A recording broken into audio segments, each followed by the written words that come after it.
Hi hello నమస్తే నేను మీ శ్రీలతని welcome back to Kalyan Sri. ఈరోజు వీడియో వచ్చేసి ఒక మంచి టేస్టీ రెసిపీతో మేము ముందుకు వచ్చేసానండి. మార్నింగ్ బ్రేక్ఫాస్ట్లోకైనా ఈవినింగ్ స్నాక్స్ లాగా అయినా పిల్లలకి లంచ్ బాక్స్లోకైనా కానీ చాలా బాగుంటుందండి. అప్పటికప్పుడు చపాతీలు చేసైనా ఇలా చేసి పెట్టేసేయచ్చండి. ఒక్కోసారి ఎక్కువ చపాతీలు చేసినప్పుడు మిగిలిపోతూ ఉంటాయి కదండి, వాటితో కూడా ఈ విధంగా చేసి పెట్టారనుకోండి పిల్లలకు బాగా నచ్చేస్తుందండి. ఈ ఐడియాతో కనుక చేశారనుకోండి పిల్లలకి అదేదో ఇంట్రెస్ట్గా కొత్తగా అనిపించేసి భలేగా తినేస్తారండి. మరి దీని ప్రాసెస్ ఏంటి, ఏ విధంగా ప్రిపేర్ చేసుకోవాలి అనేది వీడియోలో క్లియర్గా చూపించేస్తానండి. మరి లేట్ చేయకుండా ఆ ప్రాసెస్ ఏంటో చూసేద్దాం. ముందుగా మిక్సింగ్ బౌల్లోకి ఈ కప్పుతోనే 2 కప్పుల వరకు గోధుమ పిండిని జల్లించుకున్నదే తీసుకుంటున్నానండి. తర్వాత దీనిలోకి 1.5 స్పూన్ల వరకు ఆయిల్ని వేసేసుకొని రుచికి సరిపడినంత సాల్ట్ని కూడా వేసేసి ఫస్ట్ అయితే ఈ ఆయిల్ సాల్ట్ అనేది పిండిలోకి బాగా కలిసేలాగా కలుపుకోవాలి. ఆ తర్వాత కొంచెం కొంచెంగా వాటర్ని వేసేసుకుంటూ చపాతీ పిండి ముద్దను ఏ విధంగా కలుపుకుంటారో అదే విధంగా కలుపుకోవాలండి. సెమీ సాఫ్ట్గా ఉండేలాగా కలిపేసుకోవాలన్నమాట. ఇలా పిండిని వాటర్తో వేసేసుకొని కలుపుకున్న తర్వాత ఇక్కడ చూపిస్తున్న విధంగా బాగా నీట్ చేస్తూ కలుపుకోవాలండి. ఇలా చేయడం వలన చపాతీలు ఎంతసేపు అయినా కానీ మృదువుగా సాఫ్ట్గా ఉంటాయని గుర్తుపెట్టుకోండి. చూడండి, ఇలా కలుపుతూ ఉండడం వలన పిండిలో జిగురుదనం అనేది ఏర్పడి చపాతీలు అనేవి సాఫ్ట్గా వస్తాయండి. మనం ఇలా పిండిని కలుపుతూ ఉంటే చేతికి అంటుకోకుండా వచ్చేంత వరకు బాగా కలుపుకోవాలన్నమాట. ఆ తర్వాత ఈ విధంగా రెడీ చేసుకొని దీనిపైన 1 స్పూన్ వరకు ఆయిల్ని అప్లై చేసేసి మూత పెట్టేసి ఒక 10 to 15 మినిట్స్ నానబెట్టుకుందాం.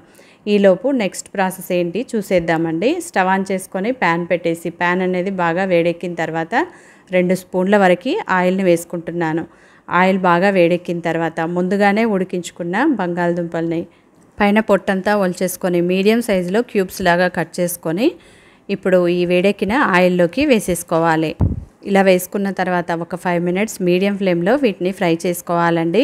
1/2 స్పూన్ వరకు పసుపుని, 1 స్పూన్ వరకు మిర్చి పొడిని, అలాగే 1 స్పూన్ వరకు గరం మసాలాను కూడా వేసేసుకొని ఇలా పైకి కిందికి అనుకుంటూ టాస్ చేస్తున్నట్లుగా ఫ్రై చేసుకుంటూ ఉండాలండి.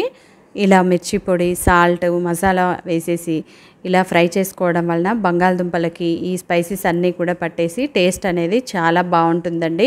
ఆ తర్వాత 1/2 స్పూన్ వరకు మిరియాల పొడిని కూడా వేసేసి మరొక సెకండ్ పాటు అలా ఫ్రై చేసుకొని ఇవన్నీ కూడా ఒక ప్లేట్లోకి తీసి పక్కన పెట్టేస్తున్నాను. అదే ప్యాన్లోకి మరొక 2 స్పూన్ల వరకు ఆయిల్ని వేసేసుకొని ఆ తర్వాత నేను ఇక్కడ ముందుగానే వెజిటేబుల్స్ అన్నీ కట్ చేసుకొని రెడీగా ఉంచుకున్నానండి. ఒక పెద్ద సైజు ఉల్లిపాయని, అలాగే ఒక 5-6 వెల్లుల్లిని చిన్న ముక్కలుగా కట్ చేసుకొని వేసుకొని ఫ్రై చేసుకోవాలి. ఉల్లిపాయ ఫ్రై అయ్యేలోపు మరొక పక్కన 1/2 కప్పు వరకు పెరుగుని, 1/2 స్పూన్ వరకు పసుపుని, 1 స్పూన్ వరకు మిర్చి పొడిని, 1/2 స్పూన్ వరకు ధనియాల పొడిని వేసేసి ఈ పెరుగులోకి బాగా కలిసిపోయి క్రీమీలాగా రెడీ అవ్వాలన్నమాట. చూడండి, ఈ కన్సిస్టెన్సీ వచ్చిన తర్వాత దీన్ని ఇలా పక్కన పెట్టేసి ఇప్పుడు ఉల్లిపాయ అనేది చక్కగా ఉడికిపోయింది కదా, ఇప్పుడు మనం కట్ చేసి ఉంచుకున్న టమాటోని 1 కప్పు వరకు వేసేసుకొని మీడియం ఫ్లేమ్లో కలుపుకుంటూ ఉడికించుకోవాలండి. టమాటా సాఫ్ట్గా ఉడకడం కోసం 1/2 స్పూన్ వరకు సాల్ట్ని వేసేసుకొని మెదుపుకుంటున్నట్టుగా కలుపుకుంటూ ఉడికించుకోవాలి. చూడండి, టమాటో కూడా చక్కగా ఉడికిపోయింది. ఆ తర్వాత మనం ఇలా రెడీ చేసుకున్న ఈ మిశ్రమాన్ని ఇందులోకి పోసేసుకుందాం. ఆయిల్ అనేది సైడ్స్ నుంచి వచ్చేస్తుంటుందండి. అప్పుడు ఈ పెరుగు మిశ్రమాన్ని ఇందులోకి వేసేసి స్టవ్ అనేది లోలో పెట్టేసి బాగా కలుపుకుంటూ ఫ్రై చేసుకోవాలి.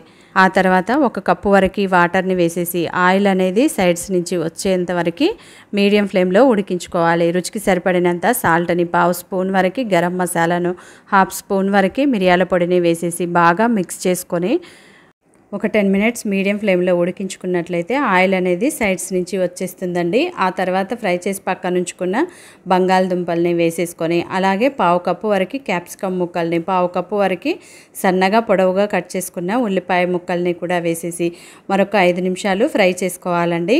ఈ క్యాప్సికమ్ ఉల్లిపాయ అనేది పూర్తిగా ఉడకాల్సిన అవసరం లేదండి, హాఫ్ బాయిల్ అయితే సరిపోతుంది. ఆ తర్వాత ఇప్పుడు 1 స్పూన్ వరకు కసూరి మేతిని ఇలా నలిపేసుకొని వేసుకున్నట్లయితే మంచి ఫ్లేవర్ అనేది ఉంటుందండి.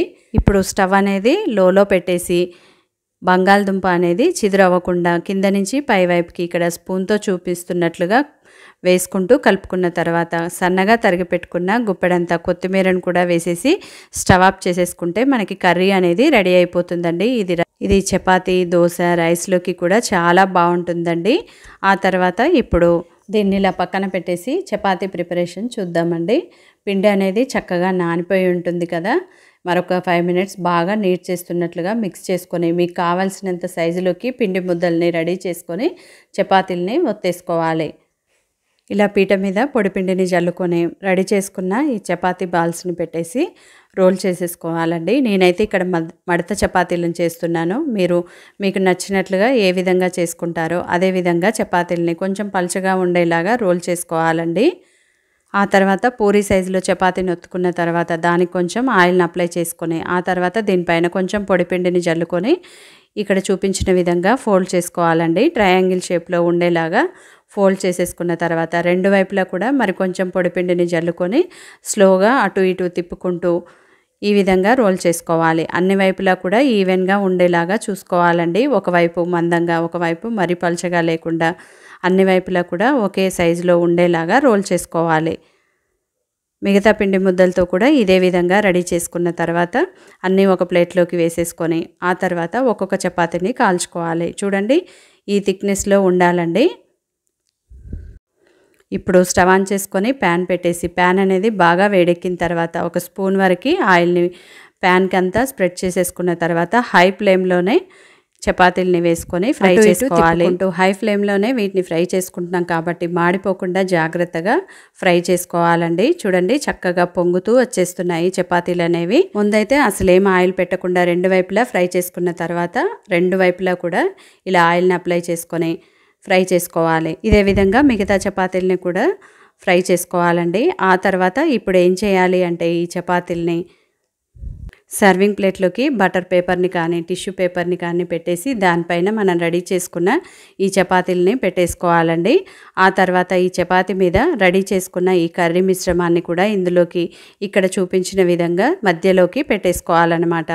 ఆ తర్వాత ఇప్పుడు ఇక్కడ చూపిస్తున్న చూడండి ఈ విధంగా రోల్ చేసుకోవాలి. దీనిపైన కట్ చేసుకున్న సన్నగా పొడవుగా కట్ చేసుకున్న ఉల్లిపాయ ముక్కల్ని కూడా వేసేసుకొని ఇక్కడ చూపించిన విధంగా రోల్ చేసుకున్నట్లయితే సరిపోతుందండి. ఆ తర్వాత ఈ బటర్ పేపర్ని కూడా ఇలా చుట్టేసి పిల్లల చేతికి ఇచ్చేసారనుకోండి చేతిలో పట్టుకొని హ్యాపీగా తినేస్తారనమాట. లంచ్ బాక్స్లోకైనా కానీ ఇలా పేపర్తోనే ఇదే విధంగా రోల్ చేసి పెట్టేశారనుకోండి చేతిలోకి తీసుకొని హ్యాపీగా తినేస్తారండి. మరి ఈ ఐడియా అనేది మీ అందరికీ నచ్చిందనే అనుకుంటున్నాను. మరి నచ్చిందా? మీరు కూడా తప్పకుండా ట్రై చేయండి. ట్రై చేశాక మీకు ఎలా కుదిరింది అనేది మంచి ఫీడ్బ్యాక్ని నాతో షేర్ చేసుకోవడం అస్సలు మర్చిపోవద్దండి. మరిన్ని ఇలాంటి టేస్టీ రెసిపీస్ వరకు మన ఛానల్ని సబ్స్క్రైబ్ చేసుకోండి. Thanks for watching. See you in next video. Bye.